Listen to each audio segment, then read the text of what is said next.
Good morning प्यारे बच्चों। आज हम पत्र लेखन करेंगे। ये व्याकरण का भाग है जो लेखन वाले भाग में आएगा। पत्र लेखन, अनुच्छेद लेखन, विज्ञापन लेखन और संदेश लेखन, जो चारों आपको 5-5 अंक के आएंगे। पत्र लेखन जो आप बहुत कक्षाओं में पढ़ते आए हो, 4th क्लास से 3rd क्लास से पत्र पढ़ते आए हो, तो पत्र का रूप तो वही रहेगा, परंतु जब हम लिखते हैं कक्षा के अनुसार आपका पत्र का जो विस्तार लिखते हैं, विषय लिखते हैं, उसमें अंतर आ जाता है। तो आज हम पत्र में देखेंगे कि पत्र कैसे लिखा जाता है। प्यारे बच्चों, पत्र लिखते समय हमें निम्नलिखित बिंदुओं पर ध्यान देना चाहिए। देखेंगे नंबर 1, सरलता। पत्र सरल भाषा में लिखना चाहिए। भाषा सीधी, स्वाभाविक, स्पष्ट होनी चाहिए। अतः पत्र में व्यक्ति को पूरी आत्मीयता, सरलता से उपस्थित होना चाहिए। अर्थात यहाँ पर हमें ऐसी भाषा प्रयोग करनी चाहिए ताकि जो पत्र पढ़े उसे अपनेपन का महसूस हो और सरल भाषा में उसे समझ आ जाए। सेकंड पॉइंट है स्पष्टता। जो भी हम पत्र लिखें स्पष्ट, सुमधुर होगा तो प्रभावशाली होगा। भाषा भी प्रभावशाली होनी चाहिए। शब्दों का चयन, वाक्य की रचना पत्र को प्रभावशाली बनाने में सहायता करते हैं। तो स्पष्ट मतलब साफ, ये नहीं है हम उसको घुमा फिरा कर लिखें। संक्षिप्तता अर्थात पत्र बहुत बड़ा नहीं लिखते, उतना लिखते हैं जितनी आवश्यकता होती है। औपचारिक पत्रों में तो हम उतनी बात लिखते हैं जितनी आवश्यक होती है, पर इसमें पत्र में अनावश्यक बातें लिखेंगे तो पत्र नीरस बन जाएगा। पत्र जितना संक्षिप्त, सुसंक्षिप्त होगा उतना प्रभावशाली होगा। नंबर 4, शिष्टाचार। पत्र भेजने वाले का पत्र पाने वाले के बीच में कोई ना कोई संबंध होता है। आयु और पद में बड़े व्यक्ति को आदर पूर्वक, मित्रों को सौहार्द से और छोटों को स्नेह पूर्वक पत्र लिखना चाहिए। अर्थात जब हम छोटे और बड़े को पत्र लिखते हैं तो उसमें शिष्टाचार का भाव होना चाहिए, अर्थात सम्मान देना चाहिए। 5th पॉइंट देखेंगे आकर्षक और मौलिकता। पत्र का आकर्षक व सुंदर होना भी महत्वपूर्ण होता है। मौलिकता भी पत्र का महत्वपूर्ण अंग है। पत्र में घिसे पिटे वाक्य नहीं लिखने चाहिए। पत्र लेखक को विषय में कम, प्राप्तकर्ता को अधिक लिखना चाहिए। अपने बारे में कम मतलब, और जिसको हमने पत्र भेजा है उसके बारे में ज्यादा लिखना चाहिए। नंबर 6 पॉइंट देखो, उद्देश्यता। उद्देश्य मतलब पत्र लिखने का आपका क्या उद्देश्य है। कोई भी पत्र अपने कथन, मंतव्य में स्वतः संपूर्ण होना चाहिए। स्वतः मतलब अपने आप। उसे पढ़ने के बाद जिज्ञासा, शंका, स्पष्टीकरण की आवश्यकता नहीं बचनी चाहिए। पत्र लिखते समय इस बात का ध्यान रखें कि जो आपने बात कही उसका वह उद्देश्य की पूर्ति करता हो। अर्थात आपका पत्र लिखने का क्या उद्देश्य है, प्राप्तकर्ता को यह बात स्पष्ट हो जाए। तो प्यारे बच्चों, आज पत्रों का इतना महत्व नहीं रहा जितना प्राचीन काल में था। प्राचीन काल में एक दूसरे के सुख दुख की जानकारी, एक दूसरे को संदेश केवल पत्रों के द्वारा ही भेजे जाते थे और लोग बड़ी उत्सुकता से पत्रों का इंतजार करते थे और उन पत्रों को संभाल कर भी रखते थे। परंतु आज फोन आने की वजह से लोग पत्र नहीं लिखते, केवल मैसेज लिखते हैं। तो अगले पॉइंट में देखिए पत्र के प्रकार कि पत्र कितनी तरह के होते हैं। पत्र प्यारे बच्चों 2 प्रकार के होते हैं, अनौपचारिक पत्र और औपचारिक पत्र। अनौपचारिक पत्र जो हम अपने से बड़ों को, रिश्तेदारों को, मित्र को, सगे संबंधियों को और संदेश आदि लिखने के लिए जिन पत्रों को हम लिखते हैं अनौपचारिक पत्र कहलाते हैं। और औपचारिक पत्र क्या होते हैं? जो हम कार्यालय को, संस्थाओं को, प्रकाशकों को, दुकानदारों को, संपादक को पत्र लिखते हैं, वे औपचारिक पत्र होते हैं। अर्थात ये केवल फॉर्मल लेटर्स, इनमें हम कोई भी एक्स्ट्रा बात को नहीं लिख सकते। पत्र के प्रकार आगे आपको अगला पॉइंट देखेंगे। औपचारिक पत्र कौन कौन से होते हैं? अर्ध सरकारी, गैर सरकारी, सरकारी कार्यालयों को जो भी पत्र भेजे जाते हैं वे सब औपचारिक पत्र होते हैं। अनौपचारिक पत्र जो हम अपने रिश्तेदारों को, अपने व्यक्तिगत पारिवारिक लोगों को जो पत्र भेजते हैं वे अनौपचारिक पत्र होते हैं। इसमें अपनी बात हम स्वतंत्रता से बिना लाग लपेट के प्रकट कर सकते हैं। अब एक तालिका देखेंगे आप, जिसमें पत्रों के प्रकार, संबंध, अभिवादन के शब्द और पत्र के अंत में क्या लिखना चाहिए। इस तालिका में एक टेबल बनाई गई है। ये इसमें विस्तार से दिया गया है। व्यक्तिगत पत्र, जैसे पिता पुत्र को पत्र लिखता है, प्रिय, आयुष्मान, और उसके बाद नीचे अंत में क्या लिखता है? तुम्हारा पिता। और पुत्र माता को, पूजनीय माता जी, आपका स्नेही, आपका बेटा भी लिख सकते हो। भाई, बड़ा भाई, आदरणीय बड़े भाई को कैसे लिखेंगे? आदरणीय भाई साहब। और नीचे क्या लिखेंगे? आपका अनुज, आपका छोटा भाई, आपकी छोटी बहन, ऐसे भी लिख सकते हैं।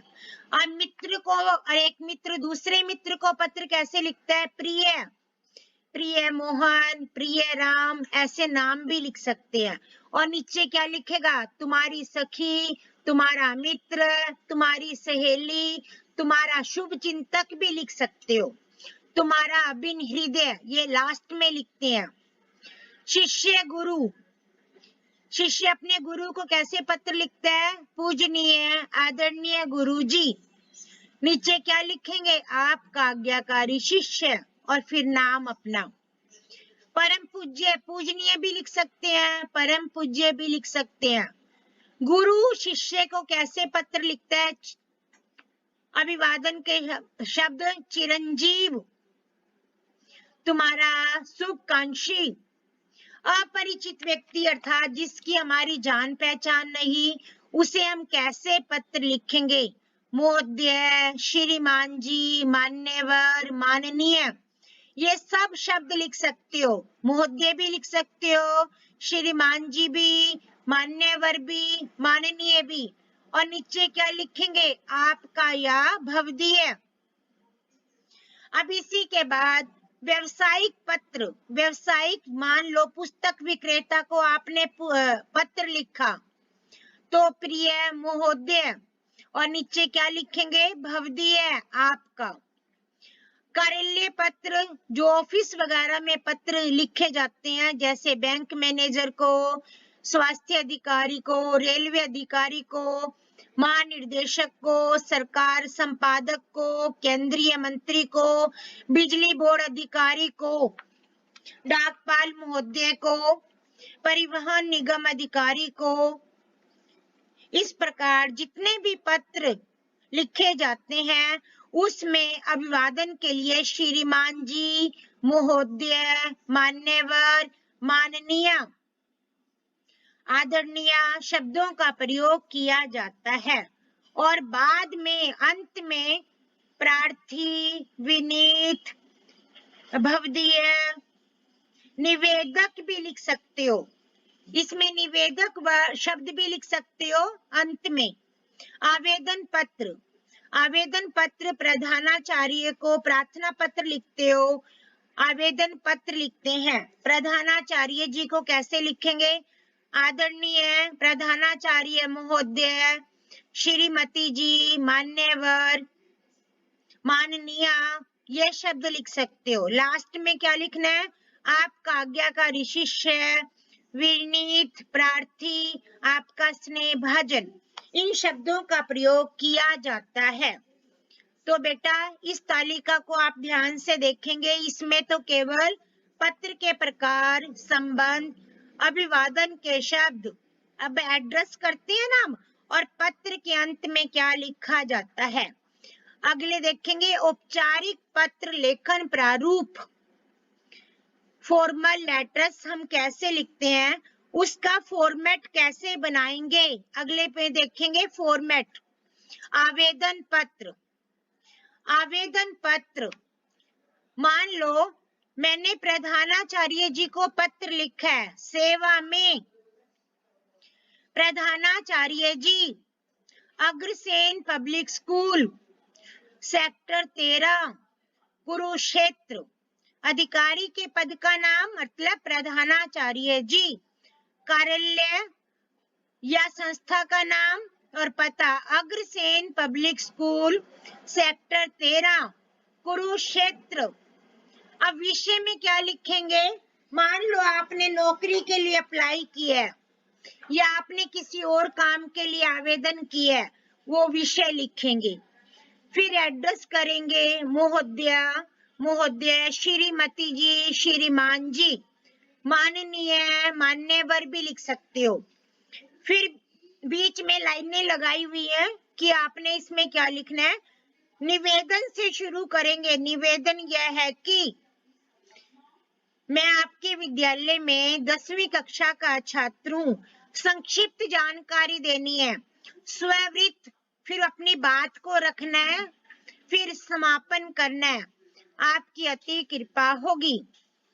फिर धन्यवाद जरूर देंगे, इन पत्रों में धन्यवाद जरूर लिखेंगे। समापन के बाद धन्यवाद, फिर भवदीया, नाम, पता, पता मतलब अपना एड्रेस, अपना एड्रेस देना आपने, फिर दिनांक लिखना है, फिर हस्ताक्षर अर्थात यहाँ आपने साइन करने हैं। संपादकीय पत्र, संपादकीय पत्र किसको लिखते हैं, न्यूज़पेपर के एडिटर को जो पत्र लिखे जाते हैं उसे संपादकीय पत्र कहते हैं। जैसे आपने कोई कहानी छपवानी है या न्यूज़पेपर में कोई आर्टिकल देना है या आपने कोई किसी की शिकायत करनी है या आपने कोई कहानी, चुटकुले, कोई टॉपिक देना है या किसी और बात को आप न्यूज़पेपर में छपवाना चाहते हैं, उसके लिए संपादक को पत्र लिखा जाता है। जैसे सेवा में संपादक महोदय। अब समाचार पत्र का नाम, कोई भी समाचार पत्र का नाम लिखेंगे, फिर प्रकाशित होने का पता। अब जैसे मैंने दिया दैनिक भास्कर, अब हर जगह इनके एक हेड ऑफिस बने होते हैं, उसमें जैसे आप लिखेंगे संपादक महोदय, दैनिक भास्कर, कुरुक्षेत्र।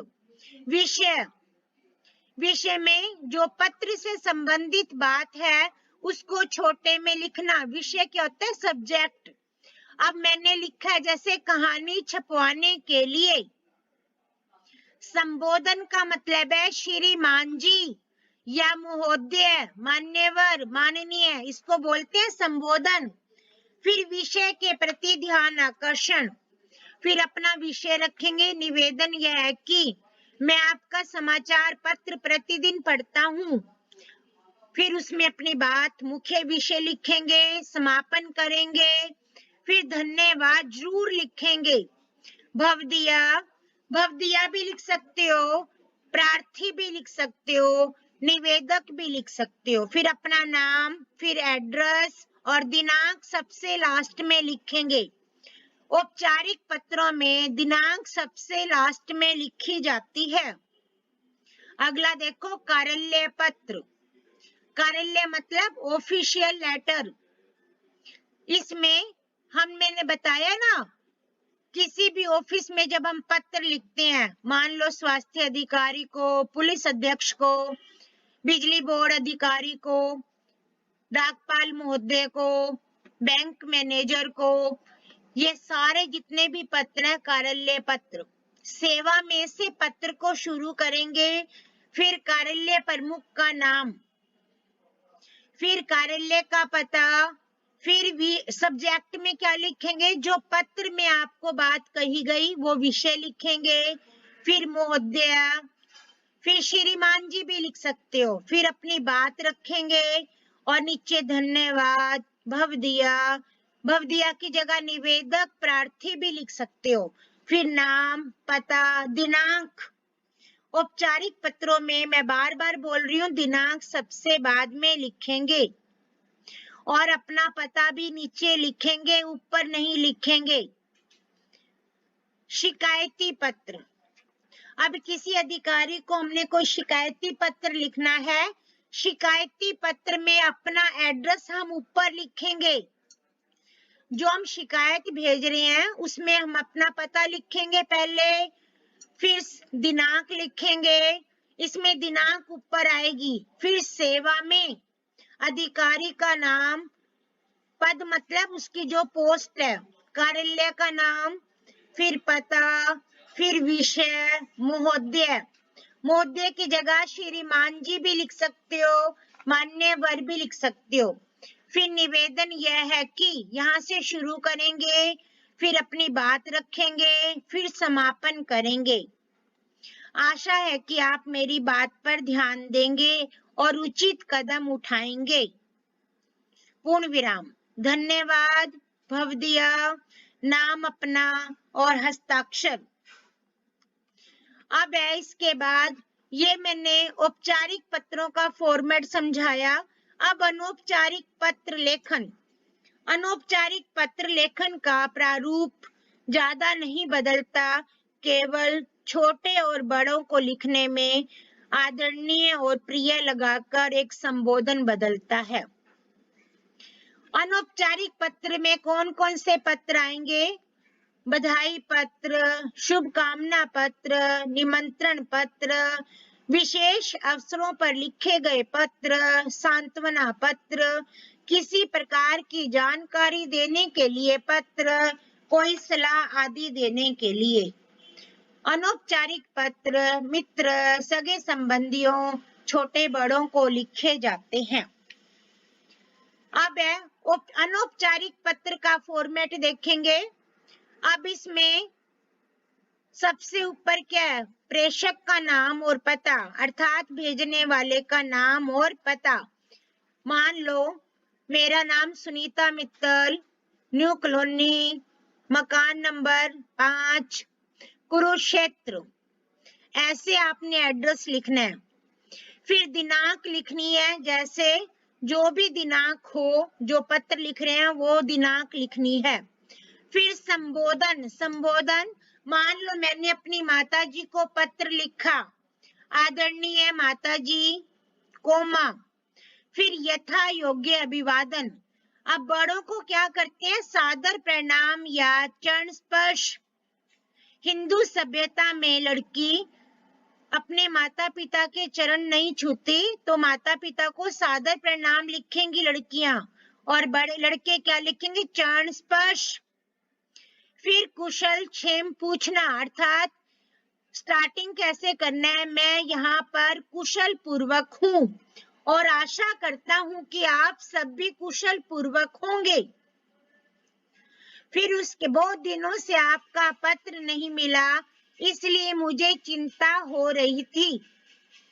फिर मुख्य विषय लिखेंगे, फिर जो मतलब पत्र का जो संबंध है वो वाली बात लिखेंगे, फिर समापन करेंगे। समापन में घर में सभी बड़ों को मेरा प्रणाम कहना, छोटे बहन भाइयों को प्यार देना। फिर संबंध का उल्लेख, अब मैंने माताजी को पत्र लिखा था, आपकी बेटी, और नीचे नाम सुनीता मित्तल। ये मैंने बड़ों को किया पत्र। अभी मित्र को पत्र लिखने में ऊपर का तो वही रहेगा, संबोधन बदल जाएगा, प्रिय मित्र, सप्रेम नमस्ते। मित्र को हेलो हाय करते हो ना, तो उसको बोलते हैं सप्रेम नमस्ते। फिर बाकी वही रहेगा। नीचे संबंध का उल्लेख, मित्र को तुम्हारा शुभ चिंतक, तुम्हारा मित्र, फिर नीचे नाम। अब मैंने अपने बड़े भाई और अब मैंने मान लो अपनी छोटी बहन को पत्र लिखा, तो छोटी बहन छोटे भाई को संबोधन में क्या लिखेंगे? प्रिय राम, प्रिय गीता। अभिवादन करेंगे छोटों को, उनको आशीर्वाद देंगे, सदा खुश रहो, स्नेह, चिरंजीव भव, शुभ आशीर्वाद, ऐसे शब्दों का प्रयोग करेंगे। और नीचे क्या लिखोगे? आपका बड़ा भाई, आपकी बड़ी बहन। तो बच्चों, ये थे पत्र लिखने का तरीका। वो पेपर में ऊपर और नीचे का लिखने के भी नंबर होते हैं और विषय वस्तु के अलग नंबर होते हैं। तो आपने ध्यान पूर्वक इन सब तालिकाओं को पढ़ना है और पत्र लिखने में आपको आसानी हो जाएगी। तो प्यारे बच्चों, आपकी व्याकरण की बुक में अनगिनत पत्र दिए गए हैं। आप यदि प्रतिदिन एक पत्र भी पढ़ना शुरू कर दो तो आपके बहुत सारे पत्रों की तैयारी हो जाएगी और आपको बाद में मुश्किल नहीं होगी। पत्र लिखना आपको आसान होगा और एक पत्र रोज पढ़ोगे तो आपको विषय वस्तु समझ आएगी कि पत्र में क्या लिखते हैं। तो बेटा, प्रतिदिन एक पत्र पढ़ेंगे, अपने स्वास्थ्य का ध्यान रखेंगे और पौष्टिक भोजन करेंगे, बाहर घूमेंगे नहीं और अपने माता पिता का कहना मानेंगे। आप सबका बहुत बहुत धन्यवाद। कार्य करते रहें।